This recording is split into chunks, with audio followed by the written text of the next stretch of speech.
Welcome back to the Squarespace Entrepreneur Podcast. Today I'm here with Jen Maher. And I had the privilege of meeting Jen a few months ago at the Circle Day. And Jen spoke from the stage with her team, and I thought her talk was really inspiring. And she presented a business model in a way that she went about her business that I thought was unique. And I invited her on the show today to share some of that with us. Jen, I'm going to turn the floor over to you in a minute, but like I told you via email, I'm very curious about Nerdville. I follow you on Instagram as well, so I see like the highlights and everything, and the world that you've created online and in real life. Um, and I was checking out your program, your training program for Squarespace designers, and I was really inspired by that. I was like, oh, I love this. Like, this is a fantastic model where someone can kind of create their own curriculum with you. And so I'm not going to talk about it anymore. I'm going to let you talk about it. But if you go ahead and just introduce yourself for our audience if they don't already know you Sure. and what you do. Yep. All right. So I am Jen Maher, and I am a Squarespace expert and authorized trainer. Like you said, I started a Nerdville, which is kind of a community collaboration area.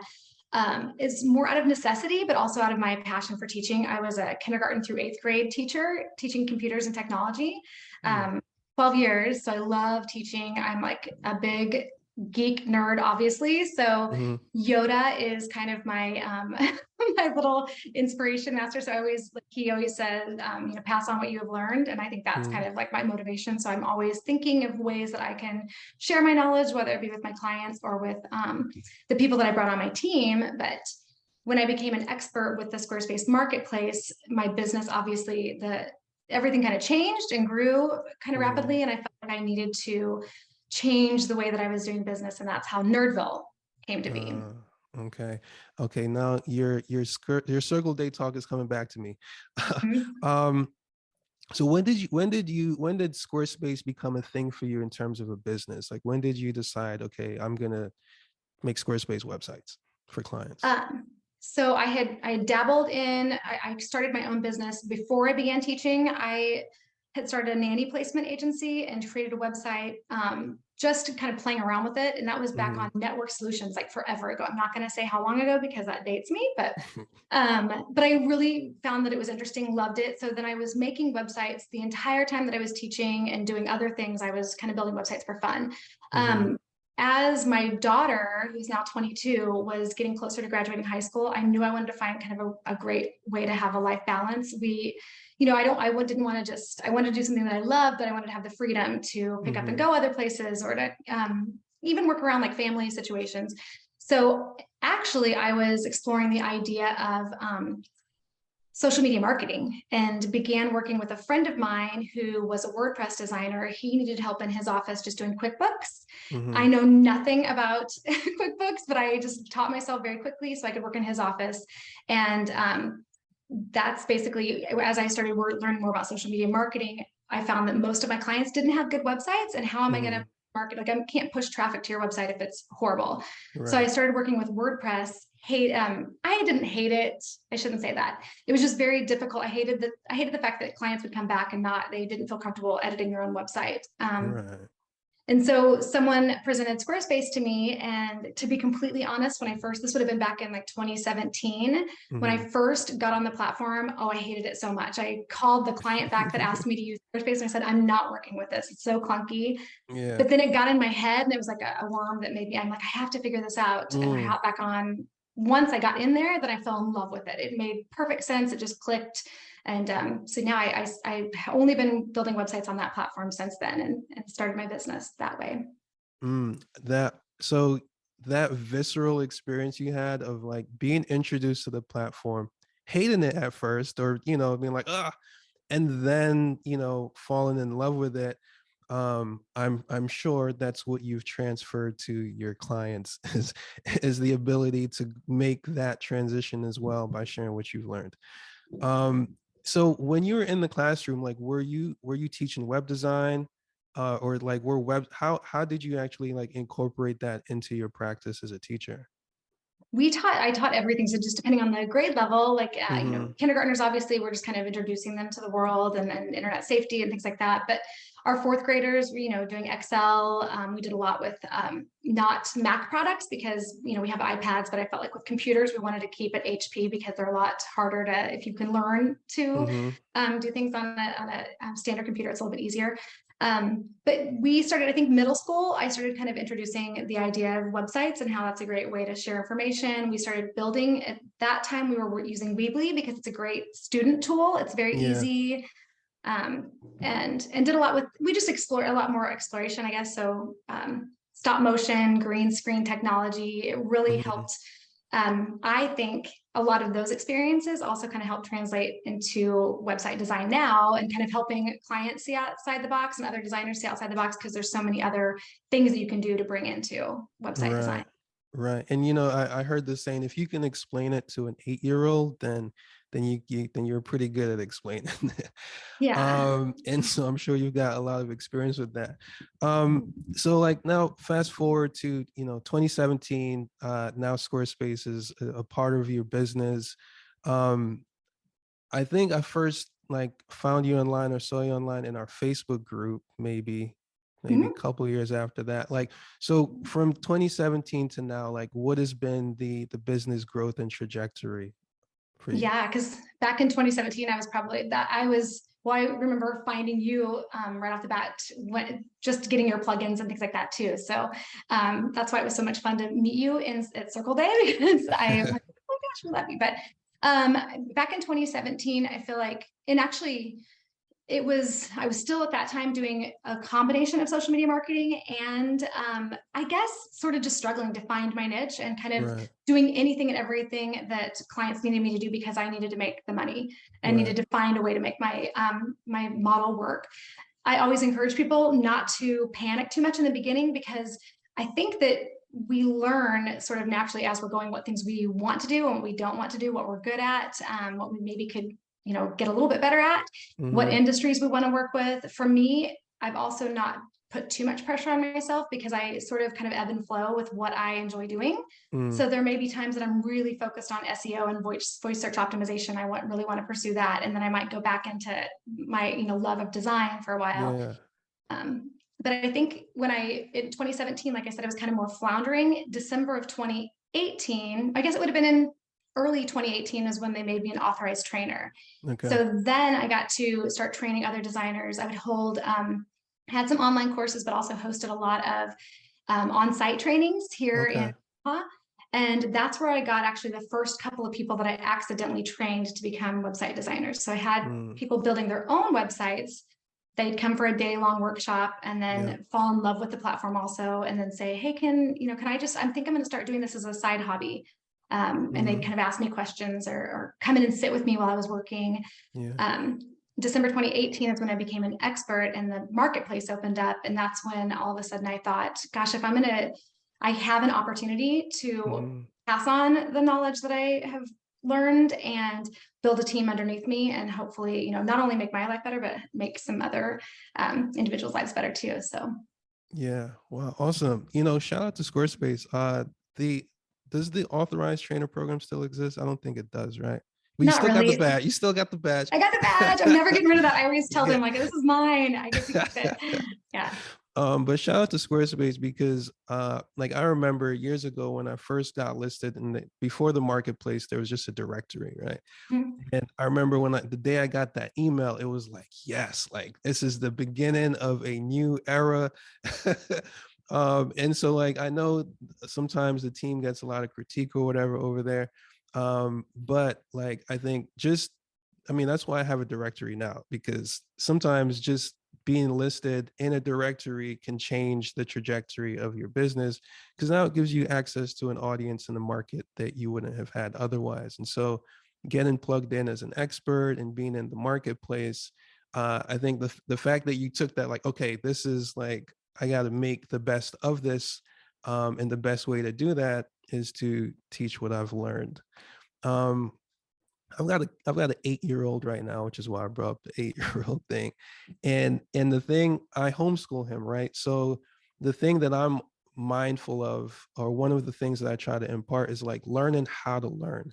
And one of the things I've learned is that the best way to do that, or one of the best ways to do that, is to teach what you've learned, because it forces you to, make that knowledge or information a part of yourself. In fact, you can't really teach what you've learned until what you've learned has become a part of you, like until you've actually exercised it in some way. And so, your whole model of teaching what you've learned, I feel like that's what makes you such a great teacher or trainer in this realm, which leads me to what I wanted you to talk about next, which was your training program. And I'm selfishly interested in this, because I'm just curious of just like how this works. You got credits, people can kind of choose their thing. And it makes sense to me now hearing you talk about like the flow of your interest, because I have that too, right? Like, and it took me a while to realize that that was okay if I structured around that flow of interests, right? Like I get bored in a month. That's like it's tough to build consistency and all those type of things if you honestly get bored with something in a month. But if you're really excited about it for that month, well, how can you like get the most out of your excitement and your energy during that period of time, so that for the other 11 months of the year, I just went on a tangent, but so that for the other You're 11 months good. of the year, someone could get the value of my excitement that I had during those 30 days. Mhm. Yeah, I Um, think it's yeah, go valuable. ahead. Yeah.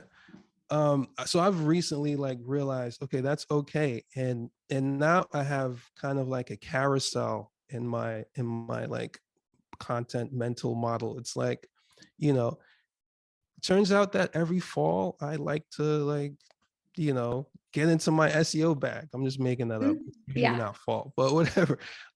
So it just means that like, okay, next year this time I can be ready for that like seasonal interest that I have. So yeah, but back to you and the training program and yeah. the way you navigate this thing. Well, and that's, I mean, it's good for you to have that kind of to acknowledge that I do believe that there are a lot of people that kind of end up doing that. There are some people, my husband is extremely focused. He is an Excel spreadsheet guy. He can be on one subject and do it for 30 years and he'll be happy for the rest of his life. Right. I think a lot of us, especially when you get into like the creative world, a lot of us do get bored really easily. And I think we have to give ourselves permission to discover new things.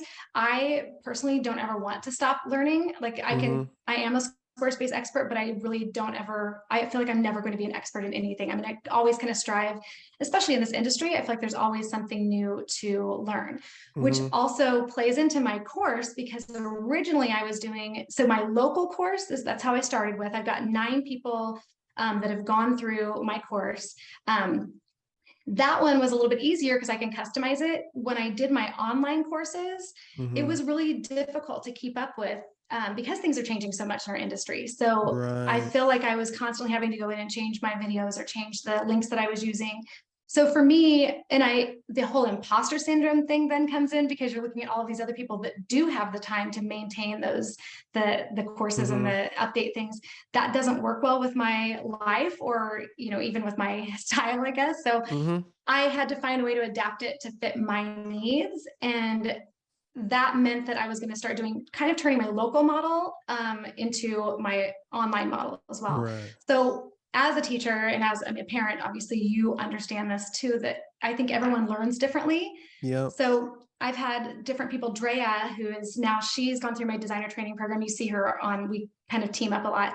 She now has her own expert badge, but when she was going through the training with me, she literally just sat next to me and kind of sponged off me, absorbed everything, listened to me talking. Right.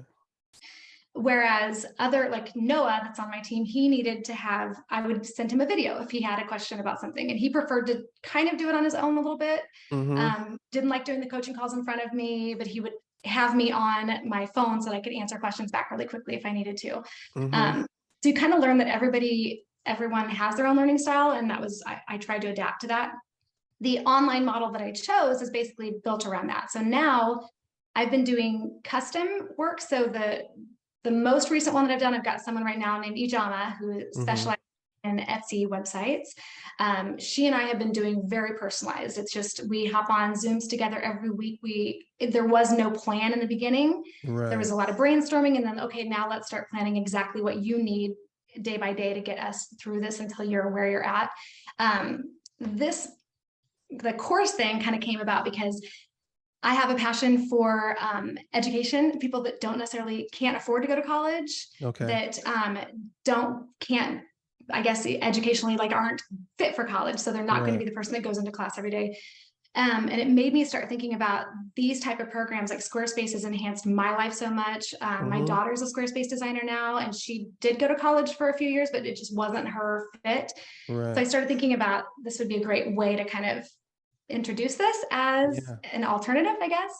Mm-hmm. And that's where the credit idea came from, because it's a Mm. great way to say, well, I've already been playing around with Squarespace. I think I know a lot, but I would like to know more about SEO, or I really need to know how to make industry specific websites for, portfolio sites, or Mm-hmm. people can kind of choose and go that route. So Yeah. No, I love it. I love it. I was like, oh, this is cool. Like, and then I start calculating. I'm like, okay, so if I get 10 credits, there's the 2 credit offering, the 1 credit. So what's your URL, just in case anyone wants to go check it out for themselves now? JenMaher.expert. So JenMaher.expert. All right, and check out Jen's. There's a button right in the top right hand corner to learn how to become a Squarespace designer, and you can check out the different credit offerings that Jen offers. Now, I love the like your whole thought process around like the alternative education thing, because um, I first started making websites in like 8th grade, and everything I had learned those first 2 or 3 years, which was HTML, CSS, um, like it became the thing 20 years later that was my life, right? Which brought into question for me the 6 years I spent in higher education, and then all of this time that I spent in these realms where the thing that I learned at 13 is the thing that I still do today, right? The skill that I learned at 13 is the skill that I employ today. And so like creating programs and ways to kind of bridge that gap of like, there's this thing that you're interested in now, right? You don't have to wait until later in order to develop it and learn to make money with this skill. And obviously, we're talking about web design, and Squarespace as a platform makes all of this stuff easy, or easier than it once was. So, um, Definitely. They have so many resources on their own. It's just kind mhm, of a matter, I think, of definitely going through those programs. You could easily kind of self-teach yourself going through them, but then I guess having a little bit of joining the communities, like the forum is so good, following people like yourself, where you can get a little bit of extra feedback, get the plugins or things that help kind of enhance your site. So yeah, there's a lot of opportunity to and like you said, you don't have to, there are plenty of people out there, unfortunately, that can't afford to go to college or that don't have the support. I'm really passionate about foster kids too. mhm. That is going to be something that I'm going to be working on. February 6th, I'm launching a different version of my course, which will be a small group. It'll only be 5 people in a course, but it makes it a much more affordable option. So it's only a $500 package. But I Mhm. want to kind of introduce that to some of our local agencies too. So possibly being able to get some kids that are kind of left behind with the system that could go through it as an alternative education method too. Oh, So I love that. We're gonna be in touch, Jen, because I want to, like, it's nice to hear about people who are doing things that you also share, you care about as well, right? So like, I don't do anything locally, um, but we do have a space, like I'm in a space here and blah blah blah. mhm. And I've thought about maybe doing some in-person workshops and trainings or whatever, and then they're young people who could use what I have to offer and so on. So hearing what you have in mind and what you're working on, it's like, all right, cool. Let's Yeah, let me get a move on certain things as well. So I appreciate the inspiration. good. Yeah. What advice, Jen, would you give to our listeners who let's pick a part of the process. I always pick the beginning, but let's say like um it seems like you're good at being flexible and like making changes as needed to fit your lifestyle while also serving your customers and clients. Like, you shared the Yoda piece in the beginning. Like, what gives you that kind of like ability to navigate your business and be flexible with your business model the way that you are? I think that there's a couple of pieces to that, but I think I'm a pretty flexible person anyway. So I feel like Right. that, like I said, I have ADHD, I get bored easily. So I am pretty, I think, kind of malleable, I guess. But in terms of the way that there's this model that I learned about called LCD. It's least common denominators that I Okay. use all the time with my clients and with my designers.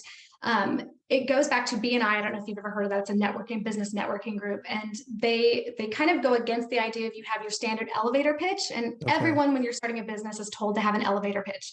You have to Mm-hmm. sum up your business in one quick sentence if you're on the elevator with someone.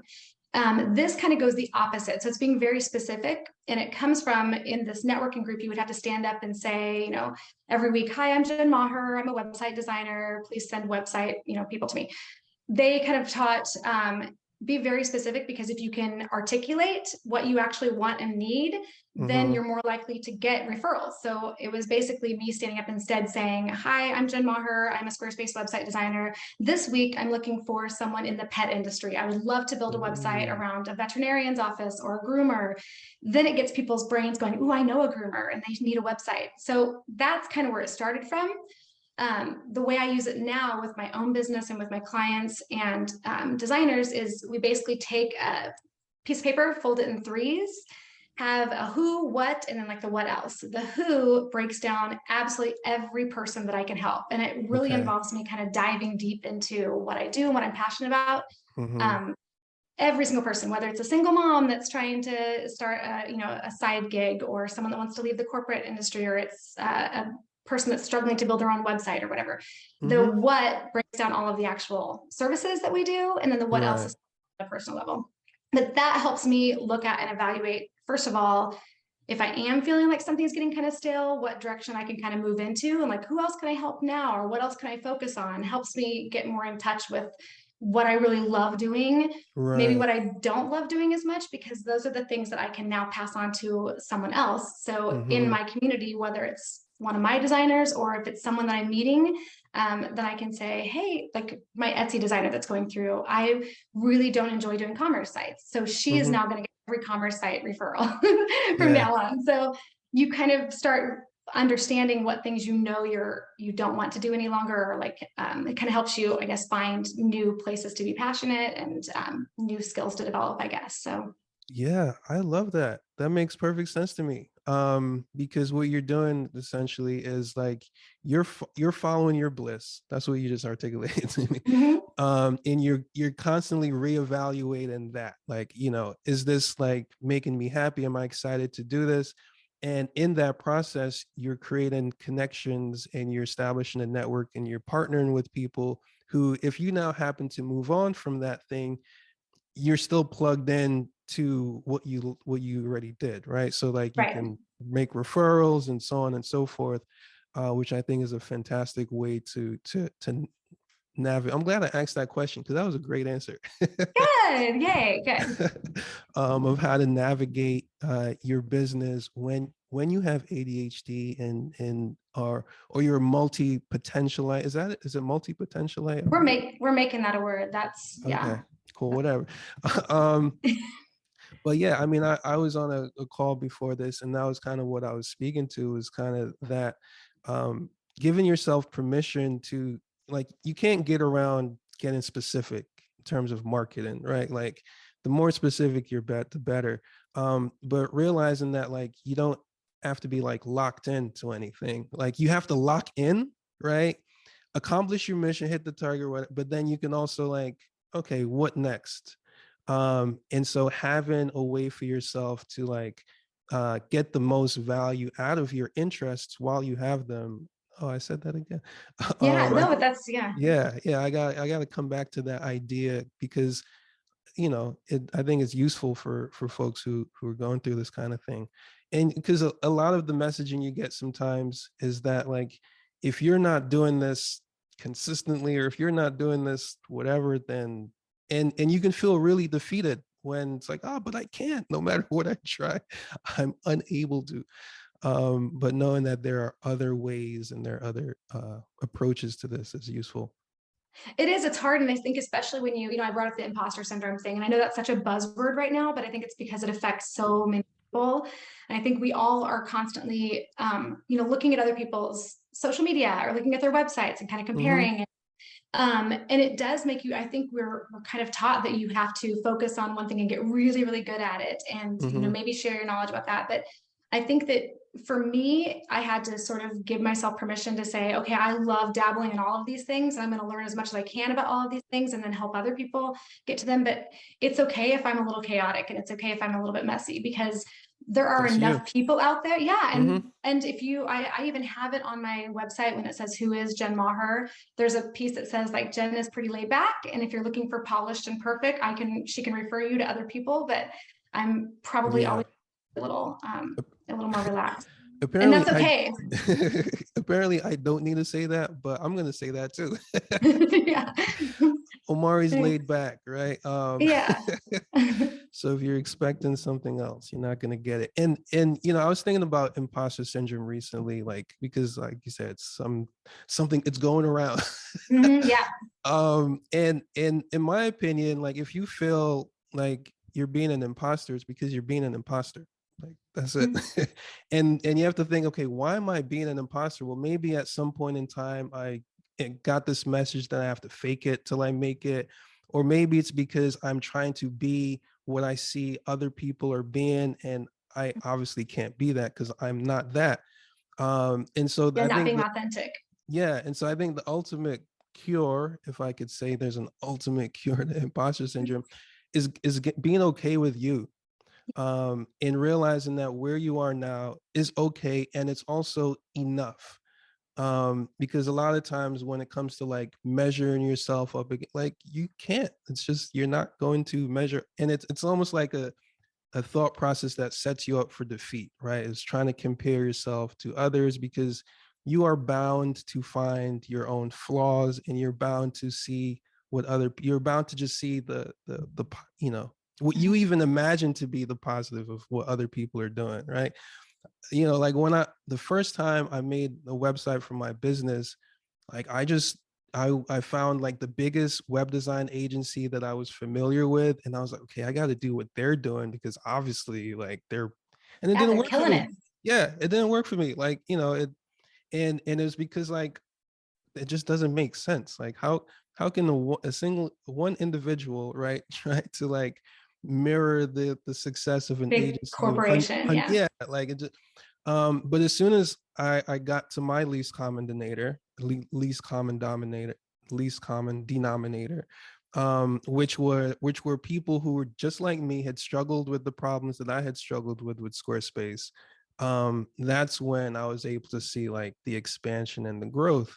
And there's like some faith required in that because like be like you have to like believe before you see, and then once you see it, then you can like you don't have to believe it anymore. It's just you could really Right. It's know just it. there. You just accept it. Mhm. Yeah. And so like taking that leap of faith that like, hey, your least common denominator is going to be more than enough. Well, and also that you might not even, I think it's an evolutionary process. So, Mhm. especially with newer designers, I tell all of the designers on my team, like, you're probably not going to find out exactly who you are as a designer until you've been doing this for a while. That's why I Mhm. think those LCD sheets they're important for us to do every so often too, because all of a sudden you'll look and go, Mm. wow, look at how much I've changed over the last 3 months, even. Like, I enjoy doing these skills and I can add those to my, Mm. skills list, or these new industries that I've started working with, and kind of fine tune it. So don't be so hard on yourself is something that I always tell people. Like, let yourself definitely be authentic. My daughter was the first one that said it to me. I think when I first started building websites and I thought I'd put myself out there on social media, I did my Mhm. first several videos on YouTube, and she was 17. And I remember her walking into the room, and I had been like every room in our house trying to find the best lighting and setting up all, spending so much money that I didn't have on all the equipment. And Yeah. she walked in and I was sitting there crying because I kept trying to say what I was trying to get it perfect, and just breezed in the room and said, like, Mom, I hear you tell your clients all the time to be authentic and just be themselves. Why aren't you being yourself? Mm-hmm. And then like walk back out of the room and I'm like, okay, so I don't need to script it. I just start talking. And, my husband used to make fun of me, joke like nicely about how I would be in the middle of a video and I'd say, does that make sense? And he'd come in and go, you know that there's nobody there. You're not actually talking to someone, but You but are. I am. There's someone out there. But I think that like once that happened, then it helped me. And that was several months into me having this business Mm-hmm. back in 2017. So I think I always tell people, just don't be so hard on yourself. But you Mm-hmm. do definitely have to. The one thing that I hear over and over again, 99 Designs is the platform that we use with Squarespace Marketplace. And when people come through, not just myself, but with Drea, Emma, Noah, all the people on our team, the one thing we hear repeatedly over and over again is that they felt like what they saw on like our websites and our engagement with them when we were communicating by message, and then when they Yeah. actually spoke to us, that it was all cohesive and it was all like they knew me before they knew me. Right. So I think it's important, even that doesn't, no one, you don't have to be me. Obviously, there are people Yeah. probably watching this going, oh my God, she's off the charts. But Whatever. yeah, We don't care about that. yeah. But there, I mean, if you're Sarah, we work in an office with Sarah, who is unbelievably poised and is, I mean, Mm-hmm. she just, everything she does is so like in line and it's perfect. And that's great for her. And she's being true to herself. Right. Sarah, I think, has like the middle finger emoji on her website. I mean, Mm-hmm. Drea, just be yourself and be, Yeah. if you're kind of witty and funny, that's okay. If you're a little sarcastic, that's okay. But that will come across in all of your communication and your social media and your website. It becomes ultimately your voice and your brand. And that's really, really important. So And you won't have to be afraid of yeah, yeah. hiding, I of love that you just said, I can't wait to tell everyone that you said, because we've been talking a lot about imposter syndrome, but if you're feeling imposter syndrome, it's because you're being an imposter or you're tempted to become an imposter. Like I'm looking at this website and it's making me second guess myself because I'm second guessing myself. I need to just mm-hmm. be on my own journey and go for it. So Yeah. It's like, why? Ask yourself, okay, yeah, first of all, accept it. Like, I think all the people talk about like trying to make you like, oh no, it's not imposter syndrome, it's something else. No, it's because you're being an imposter. right. Yeah. um Yes. I want to talk about invoice guilt. Invoice guilt is something that I came up with sitting next to you. When we are at the circle day. It was like, oh yeah, this reminds me of the guilt you feel when you're trying to send an invoice. So I wanted to build on that idea with you because it was inspired by kind of a little small side talk. For context to our listeners, invoice guilt is another thing that goes around where, as a designer or a service-based provider, right, it comes time for you to send the invoice and the work is done, but for whatever reason, you procrastinate on sending the invoice because you feel bad that you're making someone pay for something that felt so easy for you to do. Yes. Yeah. That is, and I always wonder like where that comes from. I shouldn't have been raised on all the like Shel Silverstein books when I was a little girl, maybe. I'm too emotional or caring. I don't know. Yeah, that's a hard one to value your own worth and say, no, I worked hard to get to this place. I think we were talking at that time about, I brought up the napkin wisdom. Mm-hmm. That is like Pablo Picasso's napkin wisdom. So there's Oh this like yeah. story about how he was sitting in a cafe and someone came up and said, oh my gosh, I love you. Can you please sketch me out something? So he sketched out a drawing on a napkin, Mm-hmm. passed it to the gentleman and said, that'll be $40,000. And the gentleman said, $40,000, that took you 40 seconds. And he said, no, Right. this took me 40 years. Mm-hmm. Because we forget that like everything that we've been doing in the past, the fact that what you started at 13, that Mm-hmm. has helped you become who you are right now and is making you a master at your craft. And we forget that all of those combined experiences and all of our hard work are making us valuable. And we Right. feel guilty about that at all. So Yeah. No, I've meditated on that and I realized like, yeah, you do have to really reflect on your own journey and then realize that, like, okay, maybe you're just at an early part of the journey where you just haven't accumulated what you know that you will ultimately accumulate. And to, like you say, give yourself time, go easy on yourself, and allow yourself to evolve into that person who you want to be, so that you can be it and there's no imposter syndrome or guilt about charging your worth. And uh, charging your worth is kind of like one of those other phrases that gets thrown around a lot too, that can be misleading. And it's I struggle with it because, like, obviously I'm priceless. So how do Yeah. I how do I charge for this priceless thing? It's, you can't put a price on it. Uh, Yeah. um, but to really think about, like, your own personal investment in yourself and what you have paid for in your time, your energy, and your effort, like, that translates to really the value that you ultimately offer. So, like, charging your worth is easy if you've invested in your worth. Right. So, like, if you want to sell some expensive thing, but you've never bought some expensive thing, but you think you're worth the thing that you've never, Yeah. it creates, like, these incongruences that can be blind spots that it can be hard to, like, figure out. It's like, why can't I do this thing? Well, you've never done this thing for yourself, or, like, why can't I get this thing? It's like, well, you've never, like, invested that thing that you want to get. And um it's weird because it does become almost like this vicious circle too. So you have different voices coming at you from different oh directions. Like I man. can say the napkin wisdom thing, but I don't necessarily always preach it. And it makes you almost for me too. I think I have these moments all the time where I feel like I'm so blessed, like I don't even know how, like, the universe brought me here to this place where I'm speaking to you, and like Hmm. I get to help all of these people every day. And so then I think, how can I be making money off of this? Because I enjoy doing it. I love, working with these people. And it makes you feel guilty to be, and definitely, like, my life's not perfect by any means, don't, like, Hmm. that, but it just sometimes gets you to this place where you're like, no, but I deserve this, because there is like that kind of, I guess, hopefully that karma experience too. And as long as Yeah. coming at things the right way. But definitely, I think you're going to have both voices. I will tell that, especially if you're a younger designer, you are in the beginning obviously going to have to probably work for less than you, like, yeah, you're not going to be able to charge $10,000 in the beginning, and Right. that's Yeah. totally okay. But you can still figure out. For me, in the beginning, I was thinking about how much money would I feel comfortable. What's the least amount of money I feel comfortable making an hour? If I was Hmm. going to go get a job at Starbucks, I would be making like $15 an hour. So I need to make that my point.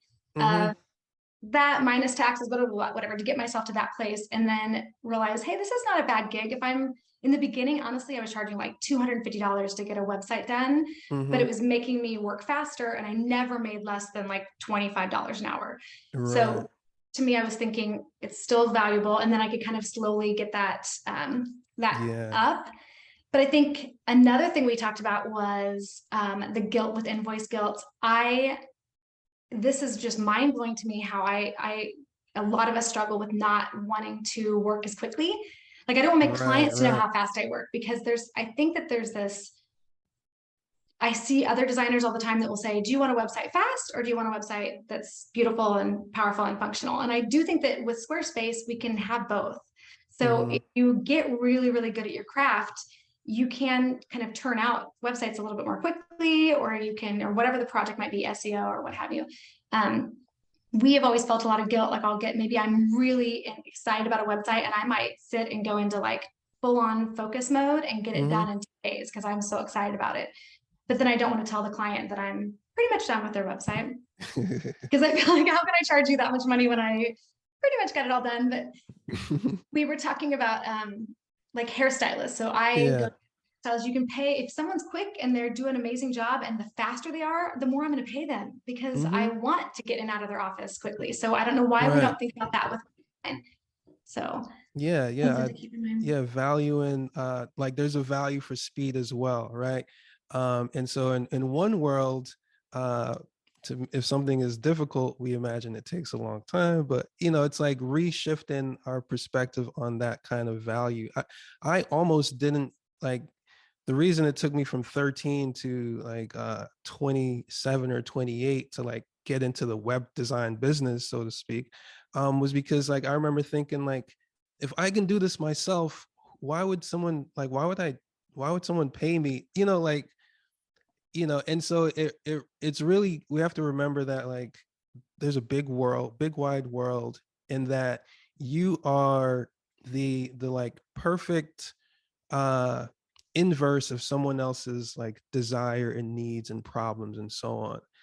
And so just because like it's easy for you, then what that means is you need to find people who value, like, who value speed, Yeah. right? Clients who, because clients who value speed, they're gonna be like, send me the invoice. Like, Yes. Yeah. you're right. Right. um they're not even gonna procrastinate on paying it because they're just right. So like, So once you true. find, once you find that alignment, and like you said, like you say on your website, Jen is laid back. So if you're right, Jen is also fast. So if you're expecting a slow website, or if if you're expecting to wait forever or whatever, then you're not in the right place. That's so um, true. It's so valuable. Thank you. yeah, Yeah. no doubt. I mean, we just reverse engineered what we want to Mhm. create, right? By Right. figuring out what someone who is ideal for this is what they're gonna want. So let's put that in front Yeah. of the thing. Yeah, that's why I've been refocusing since Circle Day really. I love doing coaching calls and 90 Yeah, minute calls, but we've been kind of refocusing and doing like Jen for a day. So basically I've had so many people that you can in 6 hours will like build their entire website because I love doing that sort of thing. yeah, yeah. So yeah, that's good. I'm already, yeah, I'm following your advice already. I appreciate Oh, that. well, I didn't even know I was giving it. Jen, this has been an awesome hour, or 45 minutes or so. Is there anything else you want to leave with our audience? No, I think just I mean if you're, I guess if you're hearing this and you're already a Squarespace designer, or you've considered it or thought about doing it, definitely dive deeper. I just know that from like my personal experience, I've been so, I think, happy just to meet. I mean, my world opened up. I'm all of the amazing people that I've met all over the world. The idea Hmm. that we're helping other people like start their own websites, follow their own dreams, or if they like during COVID when we had so many people that were businesses were closing down, they had to adapt and change. I mean, it's really when you think about how rewarding it is Yeah, on, I think just on like a human level, it's yeah, so rewarding. yeah. So definitely, if you're thinking about it, give it a try. If you're already in it but you're getting frustrated, don't give up. Find your niche, love who you are, get going. That's pretty much it. So Hey, thank you. You just titled this this podcast. Find your niche, love who you are, with Jen Maher. All right. Jen, thank you for you're joining me. welcome. It's been great talking to you.